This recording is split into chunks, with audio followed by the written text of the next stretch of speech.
మరి ఎస్సీలకు పోని రిజర్వేషన్ ఉంది, స్వతంత్రం వచ్చినప్పటి నుంచి ఉన్నది, 79 ఏళ్ళు అవుతుంది రిజర్వేషన్ ఉన్నది. కానీ నిన్నగాక మొన్న మన తెలంగాణలో వచ్చిన రిపోర్ట్లో 97% మంది దళిత కుటుంబాలు అత్యంత వెనుకబాటులో ఉన్నారని చెప్తున్నారు. ఎందుకు జరుగుతుంది ఇట్లా? మరి ఇవాళ అన్ని డిపార్ట్మెంట్లో కలెక్టర్లుగా ఉన్నటువంటి వాళ్ళు, హెచ్ఓడీలుగా ఉన్నటువంటి వాళ్ళు, అగ్రవర్ణాల మిత్రులు, బీసీ మిత్రులు ఆలోచన చేసుకోవాలి. ఎప్పుడన్నా బ్యాక్లాగ్ పోస్టులు వస్తే ఇస్తున్నామా మనం బయటికి? ఎస్సీలకు ప్రమోషన్లు వస్తే ఇస్తున్నామా బయటికి? ఇవాళ దేశంలో ఇన్ని శుద్ధులు చెప్పే మోడీ గారి పరిపాలనలో లక్షలాది బ్యాక్లాగ్ ఎస్సీ ఎస్టీ పోస్టులు పెండింగ్ ఉన్నాయి. ఈ సామాజిక న్యాయ పోరాటంలో మనం సంకల్పం తీసుకుందాం, బ్యాక్లాగ్ ఉన్న ప్రతి ఎస్సీ ఎస్టీ పోస్టుని ఇచ్చేంత వరకు మనం పిడికిలెత్తి పోరాటం చేద్దాం. ఎస్సీ మిత్రులకు అండగా నిలబడదాం, వారి యొక్క జీవన ప్రమాణాలను పెంచుకోవడానికి పోరాటం చేద్దాం. అదేవిధంగా ఎస్టీల గురించి మాట్లాడితే మళ్ళీ అదే అంటారు, వీళ్ళకేమైంది రిజర్వేషన్ ఉంది కదా, వాళ్ళకేమైంది ఐఏఎస్లు అవుతారు కదా, ఐపీఎస్లు అవుతారు కదా. నిన్న మొన్న వచ్చిన రిపోర్ట్ చెప్తుంది బాధాకరం, 99% 99% STs are poorest then the poor people. విపరీతమైన బ్యాక్వర్డ్నెస్ ఉంది. ఎందుకుంది మరి? రిజర్వేషన్లు వచ్చే, ఉద్యోగాలు వచ్చే, ఎందుకుంది బ్యాక్వర్డ్నెస్? ఎందుకంటే అడవిలకెళ్ళి అన్నలను పారదోలి అడవిలన్నింటినీ తీసుకొని 170 చట్టాన్ని కుల్లబొడిచి ఇవాళ అదానికి అంబానికి అడవి సంపదను కూడా అప్పయెప్పే ప్రయత్నం జరుగుతుంటే మరి వెనకబాటుతనం ఉంటుంది ఎస్టీలలో. ఆ ఎస్టీలలో, ఆదివాసీ బిడ్డలలో, ఆ గిరిజనులలో, మా ఎరకల సోదరులో, మా లంబాడ సోదరులో వాళ్ళలో ఉన్న వెనకబాటుతనాన్ని నిర్మూలిస్తామని అలా ప్రతిజ్ఞ చేయాలని మా టీఆర్ఎస్ శ్రేణులందరినీ కూడా నేను కోరుతా ఉన్నా. ఇచ్చినం రిజర్వేషన్ అయిపోయిందంటే కాదు, మానసిక మార్పు కూడా రావాలి. ఖచ్చితంగా మా అగ్రవర్ణ మిత్రులు నేను అడుగుతా ఉన్నా, ఆలోచించండి, థింక్ చేయండి. మన సొసైటీలో మనమే ఎందుకు ఇన్ని బ్యారియర్స్ పెట్టుకోవాలి ఒకసారి ఆలోచన చేయండి. అదేవిధంగా हमारे यहाँ बहुत सारे मुसलमान भाई बहन हैं, आप सबका भी मैं शुक्रिया अदा करती हूँ, लेकिन जो आप इस जलसे में आए ये कोई आम जलसा नहीं है, ऐसा जलसा है जो हमारे ज़िंदगियों में तब्दीली लाने वाली ये जलसा है. हमारे तेलंगाना में जितनी भी हमारी आबादी है मुसलमानों की, एक बार सोचिए क्या उतनी हमारी नुमाइंदी असेंबली में है? क्या पार्लियामेंट में उतने नुमाइंदे हमारे हैं? क्या हमारे सरपंचस बने? क्या हमारे जेडपीटीसी बने? क्या हमारे एमपीटीसी बने? क्या क्या चाहिए होता है कोई भी कौम को? सिर्फ 3 चीज़ें चाहिए होती है. तालीम चाहिए, तालीम से शुअर आता है. फाइनेंशियल एम्पावरमेंट चाहिए, फाइनेंशियल एम्पावरमेंट से खुददारी आती है. पॉलिटिकल एम्पावरमेंट चाहिए, पॉलिटिकल एम्पावरमेंट से इंसाफ मिलती है.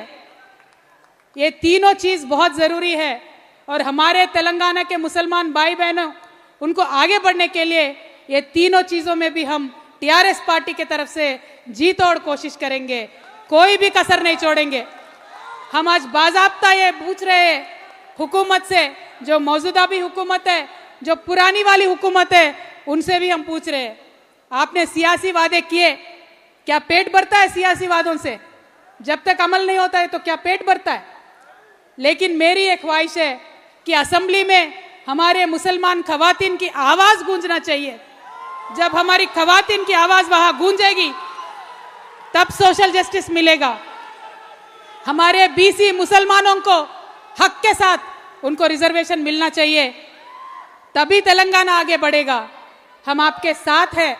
और काफ़ी लोग होंगे बोलेंगे कि कैसे साथ है भाई, इनके पास क्या जादू की छड़ी है, क्या करेंगी कविता, अकेली खवातीन है, क्या करेगी? लेकिन उनको मैं कहना ये चाहती हूँ,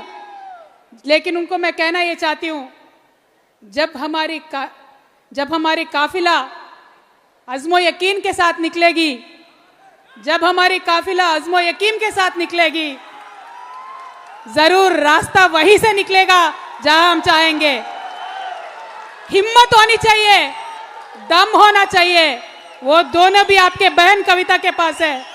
और मुसलमानों को आपके हक दिलाने का हम पूरा कोशिश करेंगे.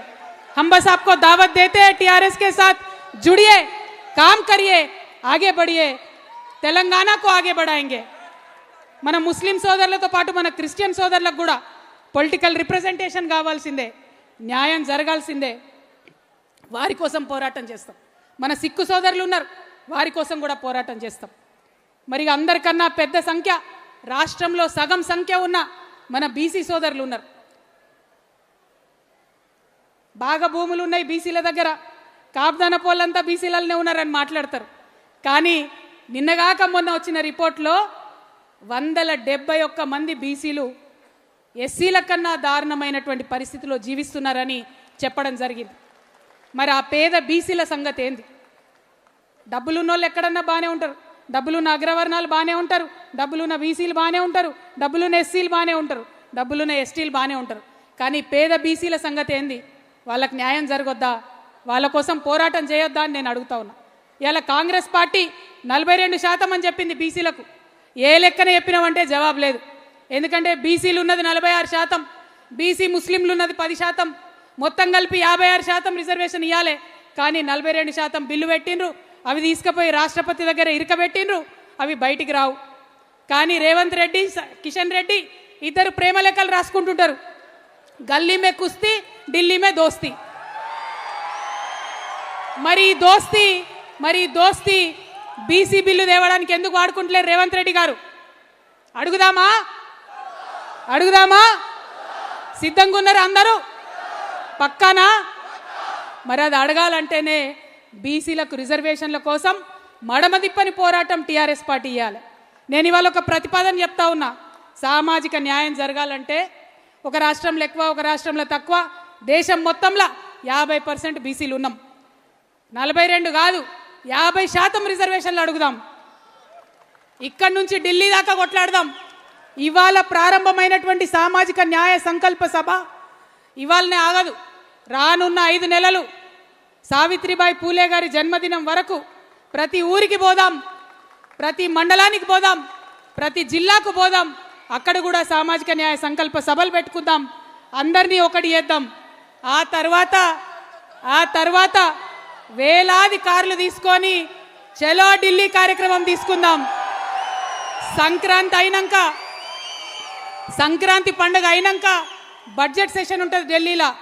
ఇవాళ ఇక్కడి నుంచి హెచ్చరిక చేస్తా ఉన్నాం బీజేపీకి, కాంగ్రెస్కి. మీరు వచ్చే బడ్జెట్ సెషన్ లోపల బీసీ బిల్లు మర్యాదగా పాస్ చేసి పంపండి. లేకపోతే తెలంగాణ టీఆర్ఎస్ సైన్యం అంతా ఢిల్లీకి బయలుదేరుతుంది. మా రోజు వీరన్న గారి స్ఫూర్తితోని గుత్పలు అందుకొని ఢిల్లీకి బయలుదేరదాం. సైన్యం అంతా ఆడికి పోదాం, ఢిల్లీకి పోయి యుద్ధం చేద్దాం. నిన్న మొన్న ఉద్యమాలు జరిగినాయి, చిన్న పిల్లలు చేసిరు. మీరందరూ అనుకుంటే ఎంతసేపు ఢిల్లీ జామ్ చేయొచ్చు కదా? చేద్దామా? పక్కానా? సంక్రాంతి అయినాక సిద్ధంగా ఉంటారా? అంత లోపల గ్రామానికి వెళ్ళండి, మన సైనికుల్ని సిద్ధం చేసుకోండి, వేలాదిగా ఢిల్లీకి పోవడానికి రెడీగాండి.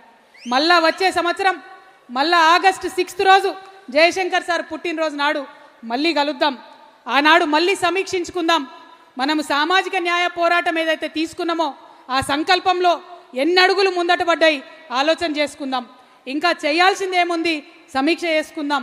దేశవ్యాప్తంగా సామాజిక న్యాయం కోసం ఉద్యమాలు చేసేటటువంటి అన్ని పార్టీలతోని కలిసి పనిచేద్దాం. అన్ని వ్యక్తుల్ని, అందరి శక్తుల్ని కలుపుకుందాం. ఊరూరా ఉద్యమ జెండా ఎగరేద్దాం. సామాజిక న్యాయ తెలంగాణను సాధించి తీరుదాం. సామాజిక న్యాయ తెలంగాణ సాధిస్తేనే తెచ్చుకున్న తెలంగాణకు అర్థం ఉంటుంది. ప్రొఫెసర్ జయశంకర్ గారు నాకు పదే చెప్పేవాళ్ళు, తెలంగాణ రావాలి, తెలంగాణలో సామాజిక న్యాయం జరగాలి. కానీ ఆనాడున్న పరిస్థితుల్లో అనేక మంది ఆంధ్ర నాయకులతో కొట్లాడాల్సిన సందర్భంలో రెండు కలిసి ఒకటేసారి ఉద్యమాలు చేసే పరిస్థితి లేకుండే, జమిలీ ఉద్యమాలు చేసే పరిస్థితి లేకుండే. అందుకే జయశంకర్ సార్ ఒకటే మాట చెప్పారు, కవిత తెలంగాణ రావాలి, వచ్చిన తర్వాత సామాజిక న్యాయం కోసం కొట్లాడాలి. ఎట్లా అయితే తెలంగాణ రాకముందు ఇప్పుడు బతుకమ్మ ఎత్తుకొని తిరుగుతున్నావో, తెలంగాణ వచ్చినాక సామాజిక న్యాయం అనే బోనం అంతే పవిత్రంగా ఎత్తుకొని ఊరూరా తిరగాలని ప్రొఫెసర్ జయశంకర్ గారు అనేక పర్యాయాలు నాకు చెప్పిండ్రు. ఆయన చెప్తే ఆదేశంలాగా ఉండదు, ఆయన చెప్తే అమ్మ గోరుముద్దలు తినిపించినట్టు చెప్తాడు. అట్లా చెప్పిండు కాబట్టే ఆ సార్ అంటే నాకు అంత ప్రేమ. అందుకే నేను ఇవాళ మీ అందరినీ రిక్వెస్ట్ చేస్తూ ఉన్నా, ఆ సార్ విగ్రహాన్ని ట్యాంక్ బండ్ మీద నిలబెట్టుకోవాలి. మన సంస్థ జాగృతి నుండి ఇప్పటికే 4 జిల్లాలలో పెట్టినాం, ఇంకా అన్ని జిల్లాలలో కూడా జయశంకర్ సార్ విగ్రహం పెడతాం.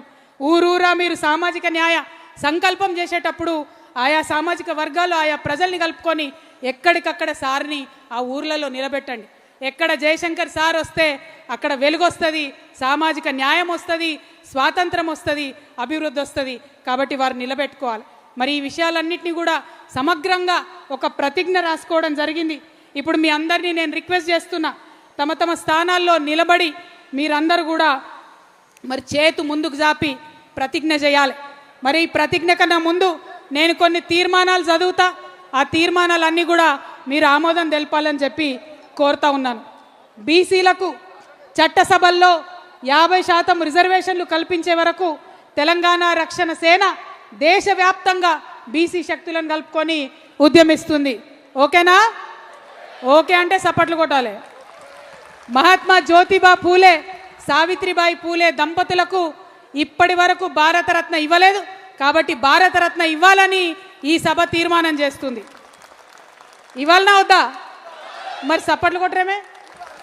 అదేవిధంగా ప్రొఫెసర్ జయశంకర్ సార్ విగ్రహాన్ని ట్యాంక్ బండ్పై ఏర్పాటు చేయాలి, ఆయనకు పద్మభూషణ్ ఇవ్వాలని కోరుతూ తెలంగాణ ప్రభుత్వం కేంద్రానికి లేఖ రాయాలని డిమాండ్ చేస్తూ ఉన్నాం. రాజ్యాంగబద్ధంగా ఎస్సీలకు దక్కాల్సిన నిధుల్లో ఒక్క రూపాయి కూడా పక్కదారి పట్టకుండా చర్యలు చేపట్టాలి. ప్రతి రూపాయి ఎస్సీల అభ్యున్నతి కోసమే ఖర్చు చేయాలని ఈ సభ తీర్మానం చేస్తూ ఉన్నది. కేంద్ర రాష్ట్ర ప్రభుత్వాల్లో ఖాళీగా ఉన్న ఎస్సీ ఎస్టీ బ్యాక్లాగ్ ఉద్యోగాలన్నీ భర్తీ చేసేందుకు ప్రత్యేక నోటిఫికేషన్ ఇవ్వాలని ఈ సభ తీర్మానం చేస్తుంది. ఏమైంది? అలసిపోయారా? ఆదివాసీలకు అడవులపై సంపూర్ణ హక్కులు కల్పించేలా మేం పనిచేస్తాము. మైదాన ప్రాంత గిరిజనులకు అభివృద్ధి ఫలాలు దక్కేలా మా పార్టీ తీర్మానం చేస్తుందని మీ అందరికి కూడా మాట ఇస్తూ ఉన్నాం. డీలిమిటేషన్తో సంబంధం లేకుండా చట్టసభల్లో మహిళలకు 33% రిజర్వేషన్లు కల్పిస్తూ పార్లమెంట్ ఉభయ సభల్లో బిల్లు పెట్టి ఆమోదం తెలపాలని ఈ సభ తీర్మానం చేస్తుంది. ముస్లింలకు ఆర్థిక స్వావలంబన, రాజకీయ ప్రాతినిధ్యంతో పాటు వక్ఫ్ భూముల రక్షణ చట్టం తేవాలని తీర్మానం చేస్తూ ఉన్నాం. క్రిస్టియన్లకు ఆర్థిక స్వావలంబన, రాజకీయ సమప్రాతినిధ్యం కోసం ఈ సభ తీర్మానం చేస్తున్నది. సిక్కు సోదరుల అభివృద్ధి కోసం, ఆర్థిక స్వావలంబన కోసం ప్రత్యేక కార్పొరేషన్ ఏర్పాటు చేయాలని ఈ సభ తీర్మానం చేస్తున్నది. ట్రాన్స్జెండర్ల అభివృద్ధి కోసం, స్వావలంబన కోసం ప్రత్యేక కార్పొరేషన్ ఏర్పాటు చేయాలని ఈ సభ తీర్మానం చేస్తున్నది. చివరిగా వికలాంగుల కోఆప్షన్ మెంబర్లుగా అవకాశం కల్పించడంతో పాటు వారికి హామీ ఇచ్చినట్లు పెన్షన్లు పెంచాలని ఈ సభ తీర్మానం చేస్తూ ఉంది. మరి మంచి తీర్మానాలన్నిటితో పాటు మన తెలంగాణ రక్షణ సేన మొత్తం సైనికులందరూ కూడా చెయ్యి ముందుకు చాచి దయచేసి సామాజిక న్యాయ తెలంగాణ ప్రతిజ్ఞ చేయాలని కోరుతున్నా. అందరు మనోళ్ళనే ఉన్నారా? మంది ఉన్నారు ఇక్కడ. మరి చేయిలు ముందుకు చాపుతలేరేమే? ఉన్నారా? తెలంగాణ రక్షణ సేన సభ్యులమైన మేము, మళ్ళొకసారి, తెలంగాణ రక్షణ సేన సభ్యులమైన మేము